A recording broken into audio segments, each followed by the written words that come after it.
Time 5 అవుతుంది. మా అన్న నిన్న నైట్ కాల్ చేసి నందుగాడికి చెప్పాడంట, రే తిరుపతికి వస్తున్నాను ఎవరికి చెప్పొద్దు, సర్ప్రైజ్ ఇద్దామనేసి. నందుగాడు తెలిసిందేగా మన శిష్యుడు, నైటే వచ్చి నాకు మొత్తం చెప్పేశాడు ప్లాన్ మొత్తము. మా అన్నకి మనమే సర్ప్రైజ్ ఇద్దాం, వాడిచ్చే కాదు.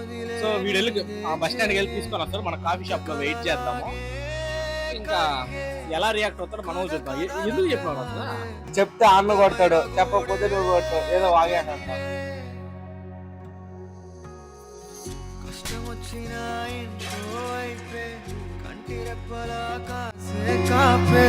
కొన్ని గుర్తులేవో మిగిలే, విధి ఎరగదు జాలే, చిన్ని గుండె నాదే పగిలే.